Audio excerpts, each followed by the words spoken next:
사랑과 마음 상담센터에서 신앙생활하고 계시는 예수 닮은 섬김이 서번트 리더들, 그리고 주님과 함께하는 교회 성도 여러분, 벌써 우리는 2020년을 보내고 2021년을 맞이하는 시간에 서 있습니다. 그동안 우리는 예수 그리스도 안에서 소망을 품고 왔습니다. 올해도 늘 소망하는 기쁨, 그것은 무엇일까요?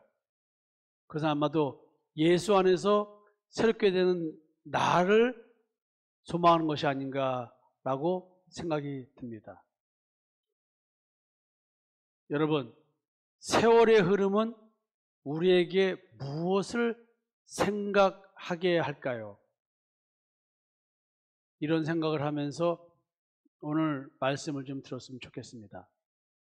지난 날들처럼 새해에도 우리를 일깨우는 말씀.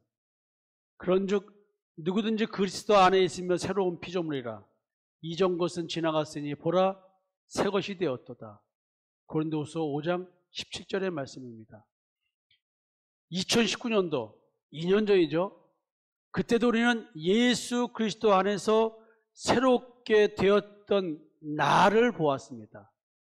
올해 2020년도 예수 그리스도 안에서 새롭게 된 나를 경험하는 한 해였습니다. 이제 우리는 단 몇 분 있으면 2021년을 맞이합니다. 새해가 되는 올해도 예수 그리스도 안에서 새롭게 되는 나가 되기를 소망하였으면 좋겠습니다. 소망이 있기에 우리는 기쁨을 누립니다. 오늘 2020년 12월 31일까지 나는 하나님의 은혜를 소망하며 기쁨의 날들을 보내고 과연 여기에 와 있는가? 하나님의 은혜를 소망하는 우리들의 삶, 이 소망이 나를 기쁘게 하였을까요?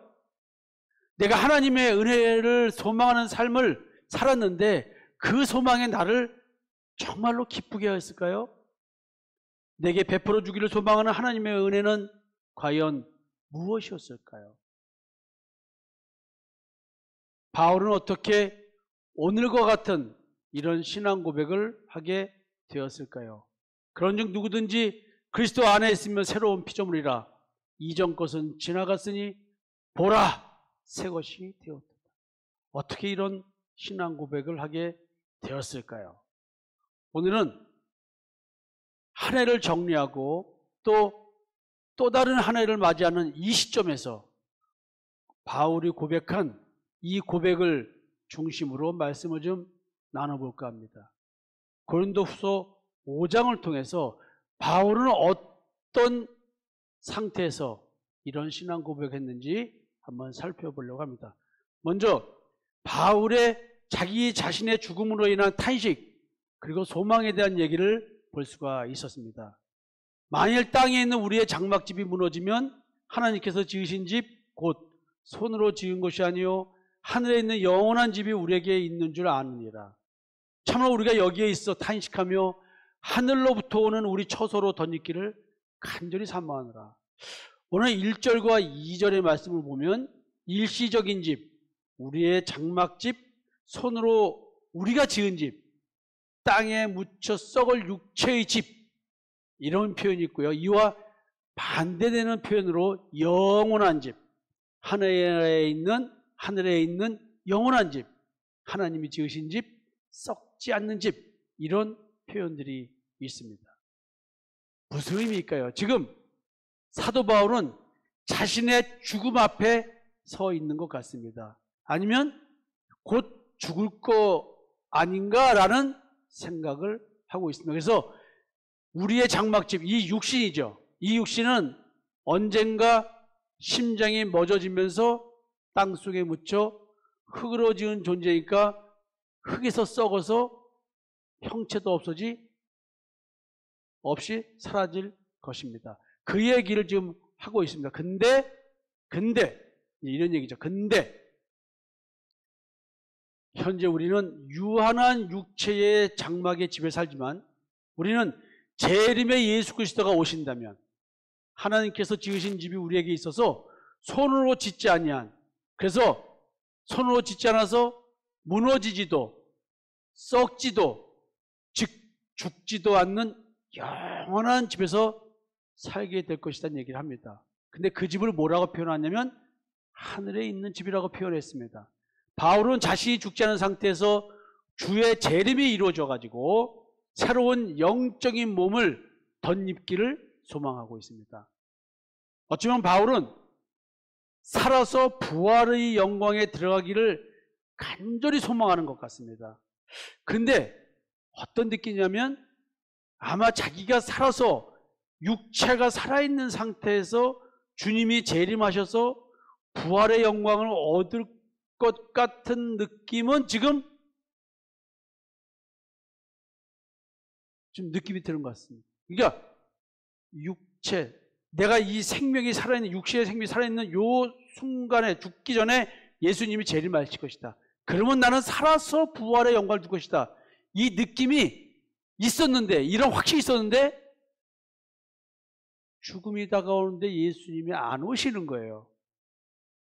그래서 지금 이런 신앙 고백을 하고 있다는 것이죠. 근데 이 살아서 부활의 영광을, 즉 주님이 오실 것을 간절히 바라고 있었는데 이 소망이 간절한 마음, 이 표현을 탄식이라는 단어로 썼습니다. 탄식. 이 말은 뭐냐면 인간 존재의 한계성과 무기력으로부터 영원한 해방과 자유를 갈망하는 마음을 표현한 거예요. 이 육체 죽을 수밖에 없잖아요. 우리가 아무리 뜨거웠던 청춘이 있었다 할지라도 시간이 흘러가면서 우리는 육체의 한계성과 그리고 무기력함을 느낄 수밖에 없습니다. 그렇다고 한다면 이 육체의 장막을 벗어나서 영원한 몸으로서 영생할 그런 소망이 있을 수 있겠죠. 썩어질 육체를 벗어버리고 영원히 썩지 않는 영광스러운 부활의 몸을 덧입게 될 것을 소망하는 마음의 표현, 이것이 탄식이라는 단어로 표현하는 것입니다. 탄식하듯 소망하는 것. 아우, 내가 하늘에서부터 오는 그 초소로서의 그 장막, 내가 살 집, 아우, 이걸 덧입었으면 하는 이 탄식. 탄식하듯 소망하는 것, 하늘로부터 오는 우리 처소를 덧입는 것입니다. 하늘로부터 오는 처소가 무엇이길래 덧입는다는 표현을 하실 것일까요? 덧입는다는 표현, 덧입는다, 이거는 옷을 입는 거잖아요. 근데 옷을 입는 것과 내가 거할 처소, 내 집과 무슨 관계가 있는 거예요? 탄식하며 하늘로부터 오는 처소를 덧입기 바라는 이유가 무엇일까요? 3절 4절의 말씀입니다. 이렇게 이 부분 우리가 벗은 자들로 발견되지 않으려 함이라. 참으로 이 장막에 있는 우리가 짐진 것 같이 탄식하는 것은 벗고자 함이 아니요 오히려 덧입고자 함이니 죽을 것이 생명에 삼킨 바 되게 하려 함이라. 말이 굉장히 어렵죠? 하늘로부터 오는 처소를 덧입어야 벗은 자로 발견되지 않기 때문에 내가 지금 이걸 탄식하며 소망하고 있다. 도대체 이 말의 의미가 뭘까요? 바울의 소망은요, 지금 벗은 자로 발견되지 않는 겁니다. 벗은 자가 뭘까요? 벗은 자와 하늘로부터 오는 처소의 관계가 무엇일까요? 벗음, 내가 벗어 있는 상태, 벗음과 덧입음과의 관계가 무엇일까요? 무슨 의미입니까? 여러분, 벌거벗었다. 어디 나와 있는 얘기입니까? 창세기에서 벌거벗었으나 부끄러웠지 않은 관계, 아담과 이브와의 관계입니다. 아담과 이브와의 관계는 그리스도와 교회와의 관계라고 했습니다. 그리스도와 나와의 관계입니다. 내가 그리스도 앞에서 벗었어도 부끄럽지 않은 관계. 이 관계가 하나님이 원하는 관계인데 지금 벗은 자가 되기를 원치 않는다는 말은 내가 벗은 걸 누가 알았습니까? 누가 알려줬습니까? 내가 선악을 알게 한 나무의 열매를 먹었기 때문에 내가 벗은 줄 알았습니다. 즉 벗은 자로 발견되지 않는다는 말은 율법에 속해서 율법의 저주를 받지 않는다는 말입니다. 이해가 되시는지 모르겠네요. 덧입는다는 말은 이런 존재, 죄에 지배받는 존재인데 죄의 지배에서부터 해방된 존재, 율법의 저주에서 해방되면, 율법을 선택하지 않았다고 한다면, 선악을 알게 한다면 열매를 먹지 않았다고 한다면 우리는 뭐예요? 생명나무의 의의 옷을 입은 자로 있는 겁니다. 그대로. 그래서 사실 덧입는다는 얘기는 믿음의 의, 그리스도의 의의 옷, 이것을 입는다는 의미를 말하는 겁니다. 근데 이걸 하늘로부터 오는 처소라고 말을 하니까 이게 전혀 안 맞는 거예요. 아니, 처소면 내가 들어가서 사는 집인데 이 집이 뭐냐면 하늘로부터 오는 옷이라는 거예요. 옷. 내가 지금 장막을 입고 있는 거예요. 그럼 장막, 육신을 입고 있는 것은 무엇일까요? 이게 뭘까요? 무엇이 육신을 입고 있을까요? 마음이 입고 있는 거예요. 마음이. 영적인 기관이죠. 우리가 육체가 죽고 부활할 때는 영적인 몸을 입는답니다. 그래서 바울의 소망, 벗은 자는 죽기 때문에 하늘로부터 오는 우리 처소를 덧입고자 하는 것이었습니다.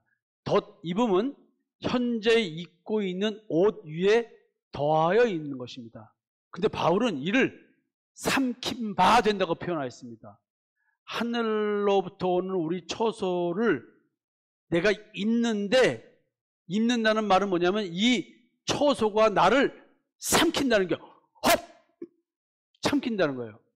따라서 바울의 소망은 하늘로부터 오는 우리 처소에 의해 삼킴을 당하는 것입니다.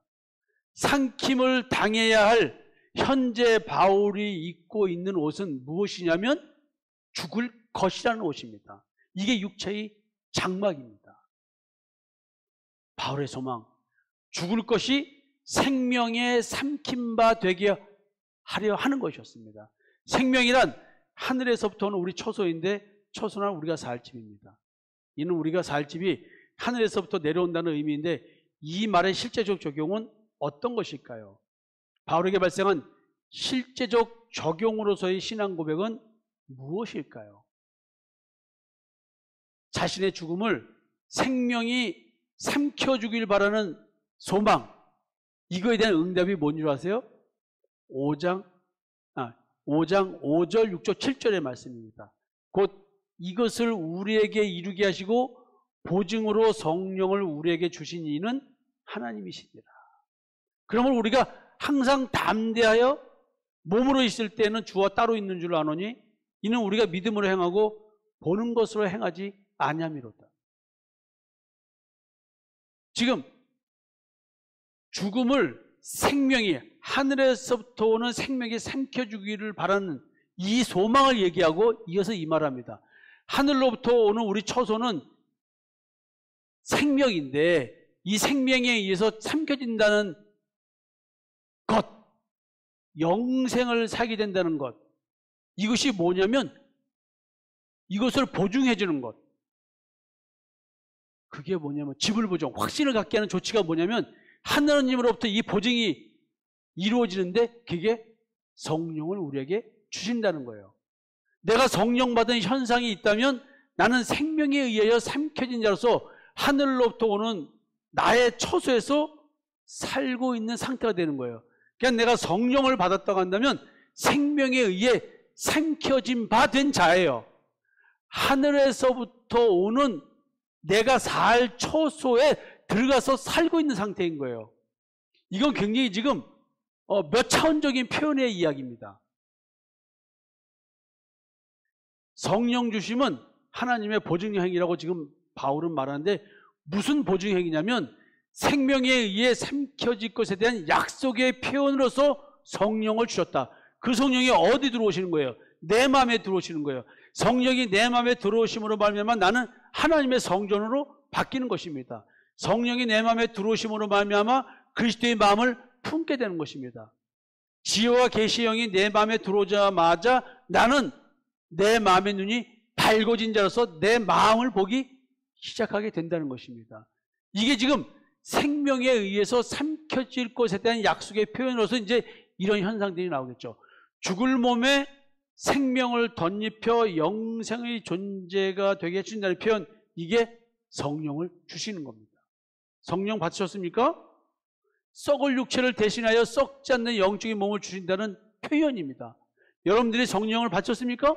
여러분 육체가 썩어도 썩지 않는 영적인 몸으로 다시 부활한다는 것을 보증해 주기 위해서 내게 성령을 주신 거예요. 내 마음에 성령이 있느냐의 문제예요. 바울은 인간 존재로서의 한계를 인식했습니다. 그래서 성령의 하나 되게 하심을 통해 그리스도와 연합한 자가 되지만 실제로는 그리스도와 함께 살고 있지 않음을 고백하고 있습니다. 묘하죠? 임마누엘, 이게 하나님의 언약입니다. 그러면 그리스도가 나와 함께 살고 있어야 되고 하나님이 나와 살고 있어야 되는 것입니다. 이게 언약이에요. 근데 바울은 지금 다르게 고백하고 있습니다. 바울의 현 거처와 예수님의 현 거처는 다르다는 것을 지금 고백하고 있는 거예요. 현실에서는 성령의 역사로 불가시적인 그리스도와의 교제가 있지만 그리스도의 재림은 가시적 교제와 동거함이 이루어진다는 고백을 하는 겁니다. 이게 무슨 얘기냐면 예수님의 재림은 실제로 예수님이 오시는 거잖아요. 눈에 보이게. 근데 지금 우리는 눈에 예수님이 안 보이잖아요. 눈에 예수님이 안 보이니까 불가시적 그리스도야. 제가 이렇게 표현을 한 거예요. 눈에 보이지 않는 예수다 이거예요. 불가시적 그리스도. 근데 우리는 눈에 보이지 않는 예수와 지금 교제를 하고 있잖아요. 교제가 가능한 이유는 누구 때문에? 성령 때문에. 눈에 보이지 않는 예수를 내가 눈에 보이는 것처럼 믿는 게 성령의 역사란 말이야. 이게 지금 여러분 이거 이해를 잘 하셔야 돼 이게. 그래서 이 세계는 에베소서에서 바울이 말씀하신 것처럼 지혜와 계시의 영, 성령을 받으면 나의 마음의 눈이 밝아져서 알게 되어 보이는 세계인 거예요. 죽을 것이 생명에 의해서 삼켜진 자신의 육체의 삶의 실제를 깨닫게 된다는 것이죠. 인간의 가시적 세상에서 육체적 삶을 사는 존재는 그리스도를 눈으로 볼 수 있는 세계의 삶이 아닌 거예요. 우리가 이 땅에서 삶을 살아가는 것은 눈으로 예수를 볼 수 있는 세계에서의 삶이 아니라는 거예요. 보이지 않는 그리스도를 믿음의 눈으로 보고 살아가는 세계의 삶인 거야. 이 땅의 삶은. 지금 여러분들이 수십 년의 신앙생활을 통해서 지금 이 부분이 이해되고 깨달아지고 이래서 믿음으로 예수를 보는 세계의 삶을 이 땅에서 살아가야 되는 거예요. 지금 바울은 지금 이 얘기를 하고 있는 거예요. 그래서 7절에서 우리가 믿음으로 행하고 보는 것으로 행하지 아니한다라는 얘기를 하는 거예요. 믿음으로 행하고 보는 것으로 행하지 않는다. 예수가 지금 보이지 않는 거예요. 근데 믿음으로 예수가 보인다고 생각되어지고 느껴지고 깨달아지는데 그게 누구의 역사로? 성령의 역사로. 성령께서 나의 마음에 살고 계시다는 증거를 나는 어떻게 느끼고 깨달을 것인가? 여러분 질문에 답하실 수 있으세요? 그리스도의 재림 때 주님과 함께 있을 것을 믿으며 오늘 재림하실 예수를 재림하신 것처럼 믿고 그 믿음의 눈으로 바라본 세계의 삶을 살고 있는 것, 내가 그렇게 살고 있다고 한다면 나는 지금 성령 받아서 성령의 인도하심을 따라 사는 것입니다. 생명, 하늘에서부터 오는 우리 처소, 이 생명에 삼켜진 현실의 육체의 삶에서 지녀야 할 신앙적 전제가 있다고 바울은 말합니다. 이런 생명에 의해서 삼켜진 삶을 살고 있어서 하나님의 손으로 짓지 않은 나를 위해서 만들어 온 처소에서 나를 살게끔 해주는 것. 즉 이 처소는 뭐예요? 죽을 내 육신의 장막이 아닌 죽지 않는 영원한 처소에서 살게 해주는 것. 뭐가? 내 부활 생명이. 이 부활 생명이 뭐냐면 내 마음이 부활하는 거야. 이 마음이라는 것이 영적 몸인 거예요 사실은. 그래서 5장 8절 9절 10절에서 이렇게 말하는 겁니다. 우리가 담대하여 원하는 바는 차라리 몸을 떠나 주와 함께 있는 그것이라. 그런즉 우리는 몸으로 있든지 떠나든지 주를 기쁘시게 하는 자가 되기를 힘쓰노라. 이는 우리가 다 반드시 그리스도의 심판대 앞에 나타나게 되어 각각 선악간에 그 몸으로 행한 것을 따라 받으려 함이라. 여러분 죽으나 죽지 않으나 이 얘기예요. 네? 몸으로 있어 이 육체의 장막 유한한 육체의 몸에 있든지 육체를 떠나서 주님과 함께 있든지 어떤 삶을 살든 간에 우리는 주님을 기쁘시게 하는 삶을 살아야 된다는 거죠. 그러면 이제 몇 분 있으면 2021년입니다.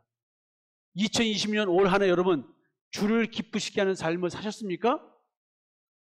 여러분 누구를 기쁘게 하기 위해서 사셨습니까?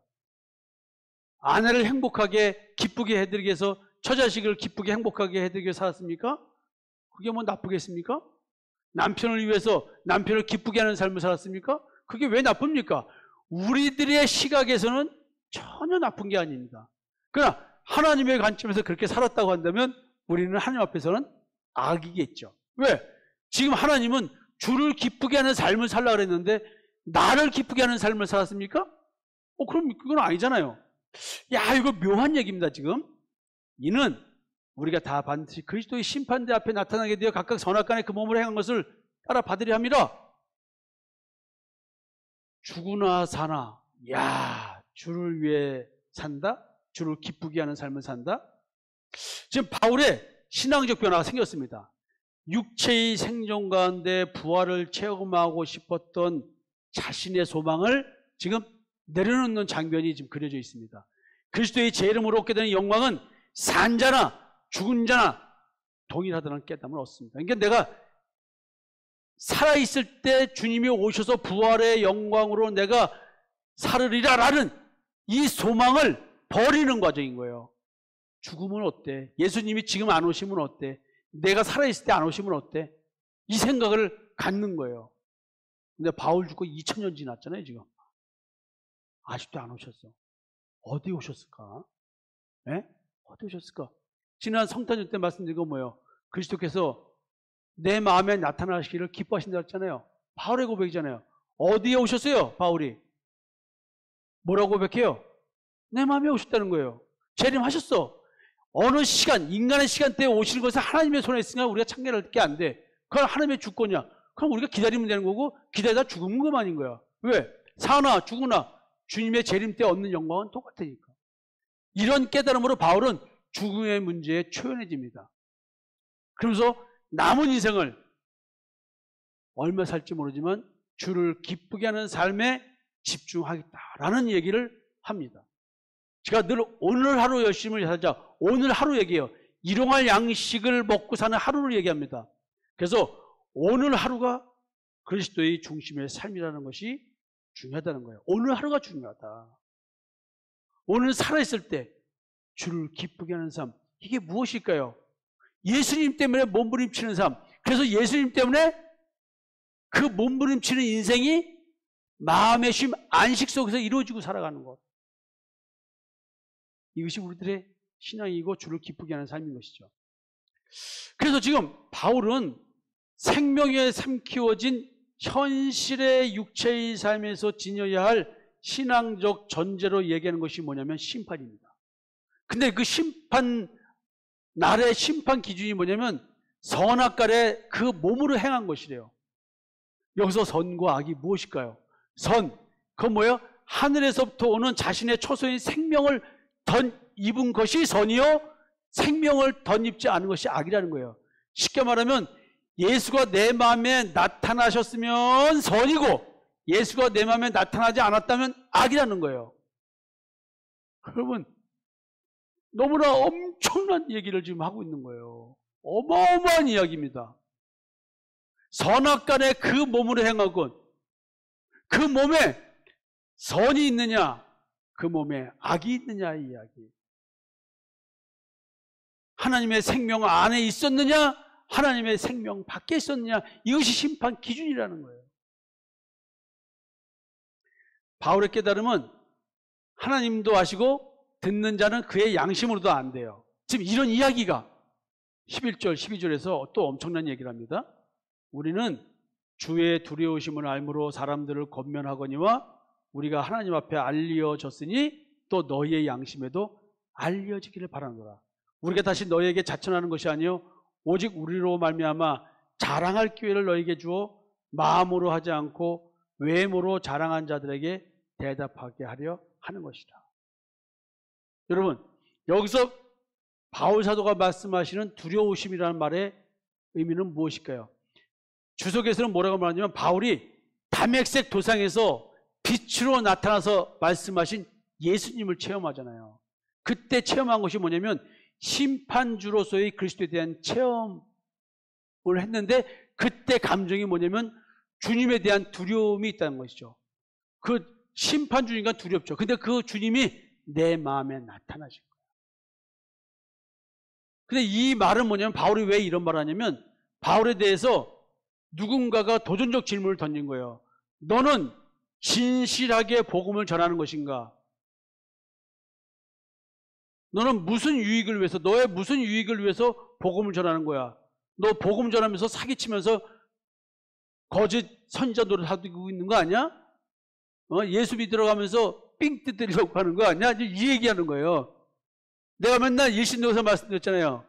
수능골 가서 헌금 줬더니 2지갑이 사먹었다고.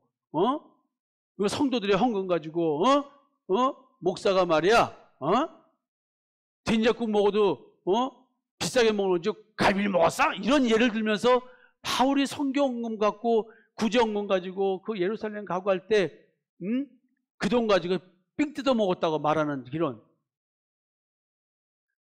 이렇게 모함하는 자들이 있으니까 지금 두려우심이라는 단어를 썼다는 거죠. 그리고 하나님이 나를 아신다는 얘기를 하는 거예요.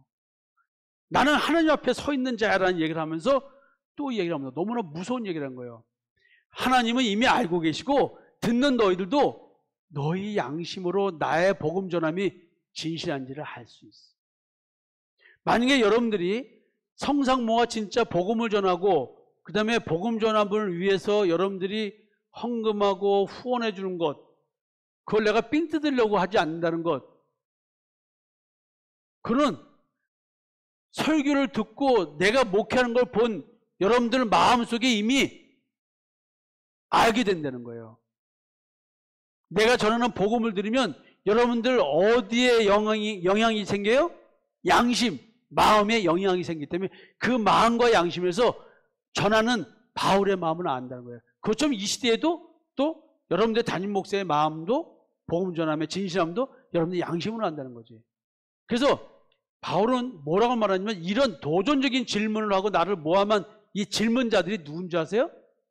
자신의 마음이 아니라 외모로 자랑하는 자들이에요. 이 외모가 뭐냐면 율법적 행위예요. 몸에 할례를 받는 이야기, 이런 거, 할례, 무할례 이런 거 가지고 얘기하는 사람들. 근데 지금 바울은 뭐라고 해요? 마음, 양심, 이 얘기를 해요. 나의 신앙생활에서 내가 자랑하고 있는 것이 무엇인지 알아? 나는 마음과 양심을 자랑하는데 너희들은 외모를 자랑하잖아. 너희들은 율법적 행위를 자랑하고 나는 믿음을 자랑하고 있어. 너희들은 행위의 의를 주장하고 있고 나는 믿음의 의를 주장하고 있어. 이 대비되는 이야기를 하고 있는 거예요. 근데 이제 또 이렇게 마음과 양심을 자랑했더니 아마 바울이 미쳤다는 소리를 들었나 봐요. 그래서 바울이 이런 말을 합니다. 우리가 많이 미쳤어도 하나님을 위한 것이요 정신이 온전하여도 너희를 위한 것이니 그리스도의 사랑이 우리를 강권하시는도다. 우리가 생각하건대 한 사람이 모든 사람을 대신하여 죽었은즉 모든 사람이 죽은 것이라. 그가 모든 사람을 대신하여 죽으심은 살아있는 자들로 하여금 다시는 그들 자신을 위해 살지 않고 오직 그들을 대신하여 죽었다가 다시 살아나신 이를 위하여 살게 하려 함이라. 지금 바울은 아마 미쳤다는 평가를 받나 봐요. 신앙의 외모가 아니고 마음의 양심을 중심으로 율법의 하나님 여호와를 해석하고 설명했기 때문에 그런가 봐요. 여러분도 저를 만나가지고 신앙생활 지금 길게는 4년 정도 하신 분들이 있고 2년 정도 되셨는데 제가 마음과 양심을 중심으로 해서 얘기를 하니까 십자가의 대속의 은총을 중심으로 얘기를 하니까 진짜 또 그 얘기 하셨어? 또 그 얘기 하셨어? 계속 그 얘기만 하셔? 좀 그런 의미를 갖고 많은 의문을 가졌어요. 그 당시에 바울이 그렇게 했으니 율법주의자들이 팽배하던 시절에 미쳤다는 소리를 안 듣겠습니까? 근데 바울이 미친 이유가 있었어요. 강권하시는 그리스도의 사랑 때문에 이렇게 미쳤던 것입니다. 그리스도의 사랑이 우리를 강권하시는도다. 내 마음속에서 그리스도의 사랑이 나를 이렇게 미치도록 만들었다는 얘기야. 여러분, 우리 예수 믿는 자는 작게 미치든 크게 미치든 하나님의 사랑이 내 마음속에서 역사하기 때문에 미치는 거예요. 나는 아마 그리스도의 사랑이 너무 세게 강건하시나 봐. 그러니까 이렇게 살지. 근데 뭐 미친 거 뭐 아나? 모르지? 근데 저는 미쳐 삽니다. 강건하는 그리스도의 사랑이 있는 자의 삶, 어떤 삶일까요? 미친 자의 삶이라는 것입니다. 그럼 이 미쳤다는 말의 의미가 뭘까요? 뭘까요? 살아있는 자들로 하여금 다시는 그들 자신을 위하여 살지 않고 오직 그들을 대신하여 죽었다가 다시 살아나신 이를 위하여 살게 하려 함이라. 이 삶, 나를 위해 살지 않고 주를 위해 사는 삶이 미친 자의 삶이라는 거예요. 여러분, 지금까지 예수 믿고 살았습니다. 지금까지 성령을 받고 성령의 인도하심을 받았다고 한다면, 그래서 성령의 역사로 예수 그리스도의 십자가의 대속의 은총을 깨닫다고 한다면, 성령의 역사로 하늘에서부터 오는 우리 처소를 덧입고 생명에 의해서 삼켜진 자가 되었다고 한다면, 그래서 영원한 하나님의 집에 사는 자가 되었다고 한다면 나는 미친 자가 되었다는 거예요. 미친 자가 돼서 오늘도 살았다는 거예요. 그 미친 자의 삶이라고 하는 것은 무엇이냐면 나를 위해 살지 않고 주를 위해 사는 것이라는 것이죠. 그래서 미친 자의 삶인 거예요. 여러분, 함께 미쳐 살지 않으시겠습니까? 어떻게? 여러분, 함께 미쳐 살지 않으시겠습니까? 올해까지 같이 미쳐 살았습니다. 내년부터 다시 우리 다 함께 사랑과 마음 상담센터에서 신앙생활하는 여러분들, 저와 함께 미쳐서 삽시다. 주님과 함께하는 교회 성도 여러분들, 저와 함께 미쳐서 삽시다. 자, 여러분, 미친 자의 삶은 자의 신앙 고백 이렇게 나옵니다. 16절, 17절의 말씀입니다. 그러면 우리가 이제부터 어떤 사람도 육신을 따라 알지 아니하노라. 비록 우리가 그리스도도 육신을 따라 알았으나 이제부터는 그같이 알지 아니하노라. 그런즉 누구든지 그리스도 안에 있으면 새로운 피조물이라. 이전 것은 지나갔으니 보라 새 것이 되었다. 세상적인 관점으로 보면 눈에 보이는 사람이 사람입니다. 근데 바울은 이제 그런 이 세상적인 관점에서 사람을 바라보지 않겠다. 예수 그리스도도 이제 그런 관점에서 보지 않겠다. 바울이 뭔가 깨달음의 전환이 왔습니다. 미친 자의 삶, 그리스도의 사랑이 강건하는 삶, 이 삶을 살고 육신의 장막 죽음을 앞두고 부활의 생명을 가진 자로서 부활을 꿈꾸다가 예수가 오실 것 같지 않다는 느낌 속에서 지금 이 이야기를 하는 거예요. 우리가 이제부터는 하면서 깨달음의 전환을 얘기합니다. 예수 그리스도의 십자가의 죽음과 무덤에서의 부활은 모든 사람을 위한 것, 죽은 자나 산 자나 이방인이나 유대인이나 그 모든 사람을 위한 것이라는 걸 깨달은 때부터, 이때부터 사람과 그리스도를 세상적인 관점, 육체적 기준으로 판단하지 않게 되었다. 나는 이제 사람에 대해서, 예수 그리스도에 대해서 새로운 시각, 새로운 관점에서 느끼고 깨닫고 해석하게 되었다. 자, 사람에 대한 평가, 난 이렇게 바뀌었다. 사람이 하늘에서부터 오는 처소를 덧입어서 생명이 있는 자인가 없는 자인가. 하늘에서부터 오는 우리 처소 누구예요? 예수입니다. 예수가 내 안에 있는 자는 생명이 있는 자요, 내 안에 없는 자는 생명이 없는 자인 거예요. 어마어마한 얘기를 하는 것입니다. 눈에 보이는 사람이 사람이 아니라 진짜 사람, 생명, 살아있는 존재, 하나님의 호흡 있는 자, 이 얘기를 하고 있는 거예요. 그 다음에 예수 그리스도에 대한 평가도 나는 이렇게 하겠다. 인간은 육체로 오신 예수, 그리고 육체로 부활하여 승천하시고 다시 오실 예수에 대하여 육체를 기준으로 오시기를 바라는 것이 아니다. 생명으로 자신의 죽을 것을 삼키신 그 예수로 바라보게 되었다. 이 얘기를 하는 거예요. 즉 마음에 나타나시고 양심의 역사하신 예수 그리스도, 그걸로 바라보게 되었다. 여러분, 어마어마한 깨달음의 전환입니다. 그래서 여러분, 새로운 피조물, 그리스도 안에 있는 자는 새로운 피조물이다. 이 말은 그리스도와 연합된 자는 새로운 피조물이다. 하늘에서부터 오는 우리 처소를 덧입은 자는 새로운 피조물이다. 생명에 의해 생김을 당한 자는 새로운 피조물이다 라는 얘기를 한 것입니다. 그리스도로 말미암아 자신에게 새로운 창조 행위가 일어나 새로운 존재가 되었다는 바울의 신앙 고백, 그러면서 말합니다. 내가 이렇게 영적으로 변화되었기 때문에 내 육체의 삶의 존재 방식이 변화되었다라는 얘기를 하는 것입니다. 나는 나를 위해 살지 않고 예수 그리스도를 위해 살아가는 사람으로 변했다. 나는 내 존재 방식이 바뀌었다. 어우, 어마어마한 얘기를 하는 것입니다. 새로운 피조물의 변화된 존재 방식이 무엇일까요? 여러분, 미친 자의 삶인 것입니다. 마음에서 강권하는 그리스도의 사랑이 있는 자의 삶, 미친 자의 삶, 살아있는 자들로 하여금 다시는 그들 자신을 위해 살지 않고 오직 그들을 대신하여 죽었다가 다시 살아나시는 이유에 살게 하람이라. 옛 것은 무엇인지 아세요? 자신을 위해 사는 자의 삶입니다. 새 것은 무엇입니까? 주를 위해 사는 자의 삶입니다. 새로운 피조물의 변화된 존재 방식, 미친 자의 삶, 주를 위해 사는 삶을 사는 자의 삶인 것입니다. 새로운 피조물, 우리 사랑과 마음 상담 센터의 슬로건이 무엇입니까? 새롭게 되는 나를 위한 내적 치유 프로그램을 운영하는 곳 아닙니까? 마음을 치료하시는 하나님의 사랑이 있는 곳. 여러분,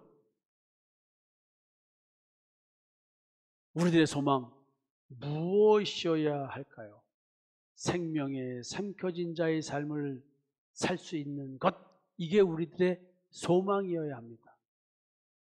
우리들의 소망 무엇이어야 할까요? 나를 위해 살지 않고 주를 위해 살 수 있는 자가 되는 것입니다. 이것이 진정 우리들의 소망이어야 됩니다. 지금까지, 오늘 이 순간까지 소망이어야 되고 이 순간부터 소망이어야 합니다. 이제 새로운 피조물을 깨닫는 신앙 고백을 바울은 또다시 합니다. 모든 것이 하나님께로서 났으며 그가 그리스도로 말미암아 우리를 자기와 화목하게 하시고 또 우리에게 화목하게 하는 직분을 주셨으니 곧 하나님께서 그리스도 안에 계시사 세상을 자기와 화목하게 하시며 그들의 죄를 그들에게 돌리지 아니하시고 화목하게 하는 말씀을 우리에게 부탁하셨느니라. 그러므로 우리가 그리스도를 대신하여 사신이 되어 하나님이 우리를 통하여 너희를 권면하신 것 같이 그리스도를 대신하여 간청하노니 너희는 하나님과 화목하라. 하나님이 죄를 알지도 못하신 이를 우리를 대신하여 죄로 삼으신 것은 우리로 하여금 그 안에서 하나님의 의가 되게 하려 하십니다. 여러분, 새로운 피조물, 여러분들이 새로운 피조물이십니까? 생명이신 그리스도로 말미암아 하나님과 화목하게 된 존재를 의미하는 표현이기도 합니다. 우리가 하나님과 화목하게 된 존재입니다. 새로운 피조물이 된 자의 삶은 어떤 삶입니까? 주를 위해 사는 삶이 됩니다. 주를 위해 사는 자의 삶의 실제는 무엇입니까? 그리스도를 대신하여 하나님과 화목하게 되는 일을 하는 것입니다. 그 일을 하는 자에 대한 대가는 무엇인 줄 아십니까? 하나님의 의를 이루는 자가 되게 하여 주신다는 것입니다. 우리로 하여금 화목하게 하는 일, 하나님과 사람과의 사이를 화목하게 해주는 중보자로서의 역할, 그리스도가 중보자로 오셨는데 그 중보자의 역할을 내가 오늘 위임받아서 그리스도를 대신하여 그리스도의 사신이 되어서 그 중보자의 사명을 이루어가는 것입니다. 왜요? 그 일을 함으로써 하나님께서 내가 하나님의 의를 이루는 자가 되게 해줘야 되기 때문에 여러분, 이게 하나님께서 주신 성령의 권능인 것입니다. 여러분, 2020년도를 마무리하고 2021년을 맞이하는 이 순간, 2020년을 마무리하고 2021년을 맞이하는 결론적 말씀을 드리고 시작하는 말씀을 드리겠습니다. 오늘 주제는 올해도 늘 소망하는 기쁨, 예수 안에서 새롭게 되는 나라는 주제를 정했습니다. 오늘 설교의 내용의 핵심입니다. 여러분, 하루하루를 무엇을 소망하며 사실 것입니까? 하루를 가치 있게 보내는 삶, 어떤 삶일까요? 오늘 하루도 무엇을 소망하면서 가치를 느끼는 삶을 살 것입니다. 어쩌면 새롭게 되는 나를 소망하면서 오늘도 내일도 죽을 때까지 새로운 피조물로서 사는 삶, 나를 위해 살지 않고 주를 위해 사는 삶, 이 삶이 우리의 소망이 되어야 하지 않을까 생각됩니다. 2021년을 맞이하는 사랑과 마음 상담센터 섬김이 여러분, 주님과 함께하는 교회 성도 여러분, 우리 다 같이 새로운 피조물로서의 삶을 소망하면서 사는 한 해가 되었으면 좋겠습니다. 여러분 사랑합니다. 해피 뉴 이어!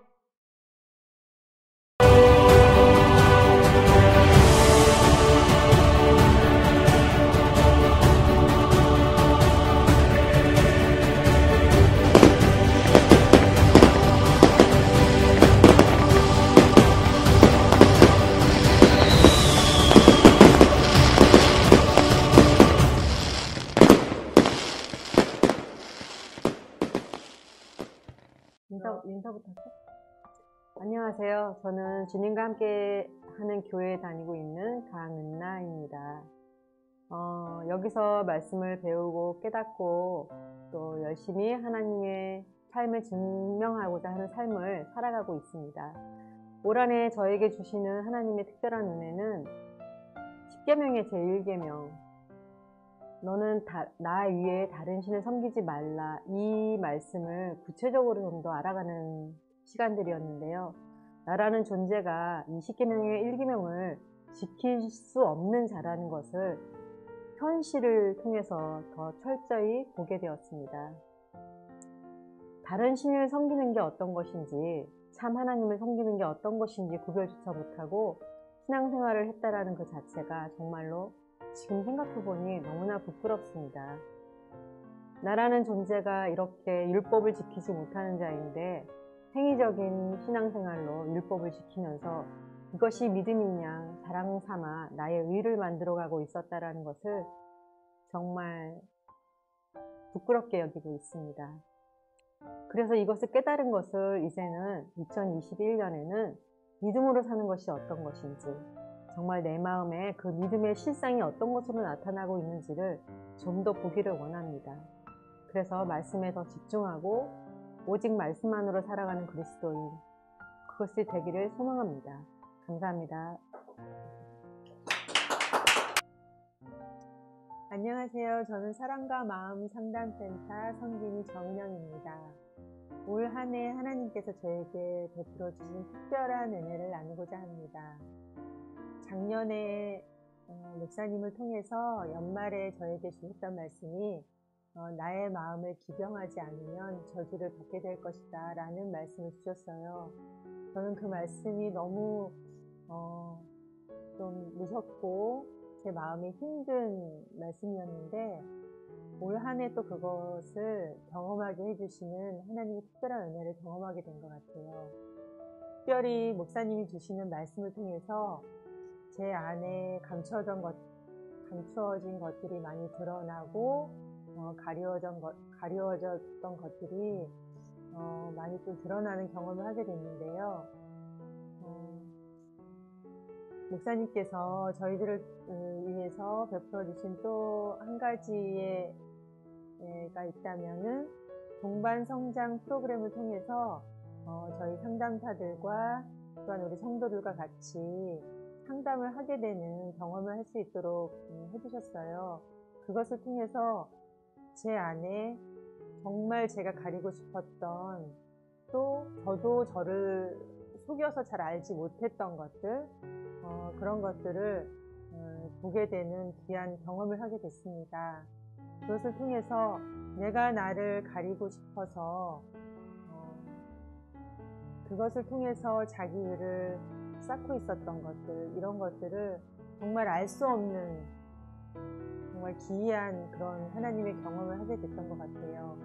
그래서 정말 내 안에 하나님께서 마음을 치료해 주시는 그런 하나님의 사랑을 올 한 해 정말 많은 경험을 하게 된 것 같습니다. 저는 이 은혜를 우리 성도분들과 같이 나누고 싶어서 말씀드리게 됐어요. 감사합니다. 안녕하십니까. 저는 주님과 함께하는 교회에 다니고 있는 이혜수 집사입니다. 올 한 해 2020년 한 해를 뒤돌아보면 하나님의 은혜가 저에게는 진짜 가장 큰 은혜, 소중하다라는 한 해였다라는 것을 다시 한번 말씀드리고 싶습니다. 그것은 성령님이 제 마음에 빛을 비춰주셔서 내가 어떠한 자인지를 철저히 보게 해주셨고, 또 그 악한 양심이 선한 양심을 찾아간다는 그 말씀이 내 마음 안에서 내가 그동안에 행위적으로 나의 기준으로 하나님 앞에 올바르게 보게 하기 위함이라고 생각했던 것들이 결국은 사람들 앞에 내가 열심히 신앙생활을 해서 칭찬받기 위한 그런 행위적인 신앙을 하고 있었다라는 것을 요번을 통해서 더 마음에서 보게 되었습니다. 그리고 요번 우리 주님과 함께하는 교회 부서 기간이 사랑과 마음 상담센터에서 12개 상담을 하면서 하나님께서 정말 목사님을 통해서 말씀해 주신 그 성령의 빛 비추인 악한 양심이 선한 양심으로 하나님을 찾아가 섬긴다라는 그 말씀이 제 마음에 올 한 해 이루어진 가장 큰 은혜임을 고백하고 싶습니다. 그리고 그것을 위해서 저를 위해서 옆에서 아낌없이 늘 갈굼의 리더십으로 오늘도 칼빵을 놓아주시는 그 성상무 목사님께 너무나도 감사드리고 상담 12회기를 같이 부족한 저를 옆에서 이끌어주신 우리 서번트 리더십 선생님들께도 너무나도 진심으로 감사를 드립니다. 저는 하나님 앞에서 그동안에 의로운 자인 줄 알았는데 그러지 못한 자라는 것을 철저히 마음에서 깨달은 한 해를 보면서 앞으로 2021년에는 우리 주님과 함께하는 교회 성도들 서번트 리더십 선생님들과 같이 십자가에 증인된 삶이 말이 아닌 내 가정 안에서 나의 남편과 자녀들, 내 주변 사람들에게 내 마음에 이루어진 그 예수 그리스도의 믿는 믿음의 증거를 증인된 삶을 살겠습니다. 감사드립니다.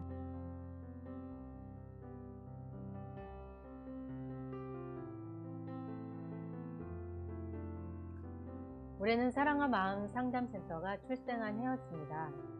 이제 새로운 2021년을 맞이하면서 2020년을 돌아보면 센터의 출생과 더불어 저도 다시 새로운 피조물로 거듭나는 한 해였습니다.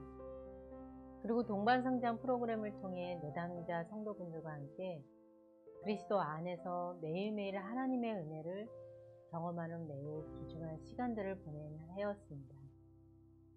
전도사로서 상담 실장으로서 제가 먼저 은혜를 받고 변해가면서 우리 센터와 교회가 얼마나 소중하고 가치 있는 곳인지 새삼 깨닫기도 하였습니다.